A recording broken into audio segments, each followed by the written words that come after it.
എല്ലാവർക്കും എൻ്റെ പുതിയ വീഡിയോയിലേക്ക് സ്വാഗതം. ഇന്ന് ഞാനിവിടെ തയ്യാറാക്കാൻ പോകുന്നത് ഏത്തയ്ക്ക കൊണ്ട് എരിശ്ശേരി തയ്യാറാക്കാൻ പോവുകയാണ്. ഇപ്പോൾ നമുക്ക് ഓണക്കാലമൊക്കെ ആയി വന്നിട്ടുണ്ട്. അപ്പം നല്ലൊരു എരിശ്ശേരി തയ്യാറാക്കാമെന്ന് വിചാരിച്ചു. അതിനുവേണ്ടി ഞാൻ 3 ഏത്തക്ക എടുത്തിട്ടുണ്ട്. ആ ഏത്തക്ക ചെത്തി കഴുകി വൃത്തിയാക്കി കനം കുറച്ച് അരിഞ്ഞ് വെച്ചിട്ടുണ്ട്. ഞാനിത് കുക്കറിലാണ് തയ്യാറാക്കാൻ വെക്കുന്നത്. പരക്ക വെള്ളം വെച്ച് നമുക്കിതിന് ഒരു 3 വിസിൽ വരുമ്പോൾ നമ്മളിത് ഓഫ് ചെയ്യണം. ഇനി ഇതിൻ്റെ അരപ്പ് തയ്യാറാക്കാം. അതിനു വേണ്ടി ഞാൻ 1 മുറി തേങ്ങ എടുത്തിട്ടുണ്ട്. അതിനൊട്ട് 1/2 ടീസ്പൂൺ മഞ്ഞൾപ്പൊടി, വെളുത്തുള്ളി, ജീരകവും അല്പം മുളക് പൊടിയും ചേർത്ത് നല്ലതുപോലെ അരച്ചെടുക്കണം. ഞാൻ കുക്കർ തുറന്നിട്ടുണ്ട്. കായൊക്കെ നല്ലപോലെ ഭംഗിയായിട്ട് വെന്ത് വന്നിട്ടുണ്ട്. ഇനി അതിനകത്ത് ആവശ്യത്തിന് കരിവേപ്പിലയും ഉപ്പും എല്ലാം ചേർത്തിട്ട് ഇനി നമ്മൾ ചെറിയ ചൂടോടുള്ള വെള്ളം 1 ഗ്ലാസും കൂടെ ഒഴിച്ചു കൊടുത്ത് നല്ലതുപോലെ ഒന്നുകൂടെ ഇളക്കി യോജിപ്പിക്കണം. അതിനുശേഷം നമ്മൾ ഈ അരച്ച് വെച്ചിരിക്കുന്ന അരപ്പ് അതിലോട്ട് ചേർക്കുന്നു. എന്നിട്ട് കുക്കറൊന്ന് അടച്ച് ഒരു ചെറിയൊരാവി വരുത്തുന്നുണ്ട്. ഒരാവി വന്നിട്ട് വേണം നമ്മൾ ഈ അരപ്പ് ഒന്ന് ഇളക്കി യോജിപ്പിക്കാൻ.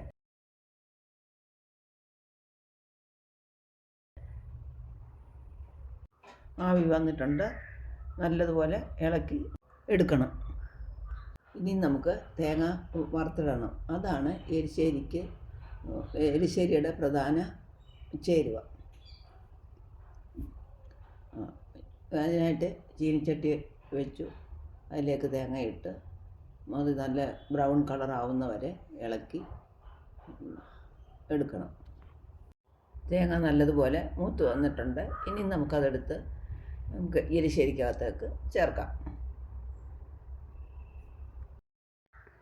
ഇനി നല്ലൊരു മണമൊക്കെ വരുന്നുണ്ട്. നല്ലതുപോലെ ഇളക്കി ചേർക്കണം. പലതരത്തിലുള്ള എരിശ്ശേരിയുണ്ട്. ചക്ക എരിശ്ശേരി, മത്തങ്ങ എരിശ്ശേരി, ഏത്തക്ക എരിശ്ശേരി. ഇപ്പോൾ ഓണക്കാലമൊക്കെ ആയതുകൊണ്ട് ഏത്തക്ക മിക്കയിടത്തും ഉള്ളതുകൊണ്ട് നമ്മളൊരു ഏത്തക്ക എരിശ്ശേരി തയ്യാറാക്കി. ഇനി കടുക് വറുക്കാം. അതിനായിട്ട് എണ്ണ ചൂടാകുമ്പോൾ കുറച്ച് കടുക്, 1 പിടി നല്ല പുഴുക്കലരി, കുറച്ച് കൊച്ചുള്ളി അരിഞ്ഞത്, വറ്റൽമുളക്, കറിവേപ്പില ഇതെല്ലാം കൂടി ഇട്ട് നല്ലതുപോലെ ഇളക്കി യോജിപ്പിച്ച് മൂത്ത് വരുമ്പോൾ എരിശ്ശേരിക്കകത്തോട്ട് നമ്മൾ ചേർക്കണം. അപ്പം നല്ലൊരു മണവും രുചിയും ഒക്കെ എരിശ്ശേരിക്ക് കിട്ടും.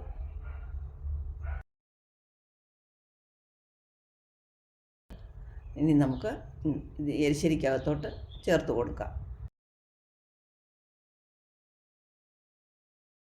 എല്ലാവരും ഇതൊന്ന് വീട്ടിലൊന്ന് തയ്യാറാക്കി നോക്കണം. എന്നിട്ട് നിങ്ങളുടെ അഭിപ്രായങ്ങൾ പറയുകയും എന്നെ സപ്പോർട്ട് ചെയ്യുകയും ചെയ്യണം.